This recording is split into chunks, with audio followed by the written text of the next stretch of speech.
নমস্কার, সোহম শক্তি ট্যারোতে আপনাদের সকলকে স্বাগত। আজকে একটু আলোচনা করব, তারপরে আমি বলছি আমাদেরকে কি মেসেজ দিতে চাইছে আমাদের হায়ার গড সেলফ বা ঈশ্বরীয় বার্তা, সৃষ্টিকর্তার বার্তা, ফেরেস্তার বার্তা, দেবদূতের বার্তা, যেটা বলুন সেটা আজকে কি হতে চলেছে। প্রথমত আমরা একটু আধ্যাত্মিকতা নিয়ে আলোচনা করব। আধ্যাত্মিকতা কোনো ধর্মকে ইন্ডিকেট করে হয় না, একটা পার্টিকুলার ধর্মকে ধরে কিন্তু আমরা এগোই না। আমরা যারা এই প্রফেশনে আছি আমরা কিন্তু ওয়াননেসে বিশ্বাস করি। এবার অনেকের ক্ষেত্রে অনেক রকম মতবাদ হয়, হতেই পারে। আধ্যাত্মিকতার আরও একটা সরল উদাহরণ দিই। আমি যখন একটা খুব হাই সোসাইটিতে যাব, ওখানকার মানুষদের সাথে যেমন বিহেভ করব, সে ভালো মন্দ যেমনই করি না কেন, অবভিয়াসলি ভালোটাই করব, খারাপ তো কারোর সাথে করব না।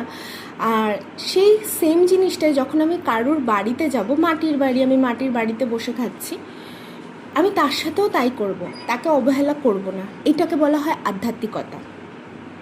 আর সমস্ত সিচুয়েশনকে নিজের মধ্যে বোঝা করব না, বোঝার চেষ্টা করব যে কেন এই জিনিসটা হলো, আমার এখান থেকে কি শিক্ষা পাওয়ার আছে।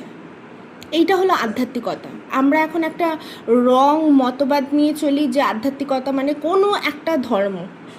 এটা অনেকে মানে ভাবতে, মানে কি বলবো, আমার সাথে একমত নাও হতে পারে, কিন্তু আধ্যাত্মিকতা মানে এটাই। আমরা প্রাচীন কাল থেকে যদি দেখে আসি, আমরা মেডিটেশন করেছি, তারপরে যদি বলেন নিজেদের সাথে সময় কাটিয়েছি, নিজেদেরকে জানার চেষ্টা করেছি। এটাই হলো আসল আধ্যাত্মিকতা। এটা আমার মতে, আপনাদের মতে নাও হতে পারে, কোনো অসুবিধা নেই তাতে। তাহলে চলুন আজকের ঈশ্বর আমাদের কি বার্তা দিতে চলেছে।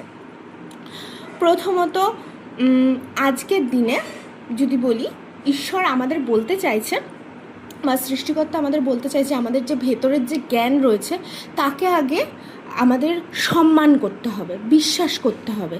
তাহলেই আমাদের জীবনে যে এই বিশ্বাস থেকে আসবে সাইকিক ইমপ্রেশন, মানে যেটা ধরুন অনেকটা মনোবিজ্ঞানের ক্ষেত্রেও বোঝায়, আবার যেটা ন্যাচারাল না সেটাকেও বোঝায়।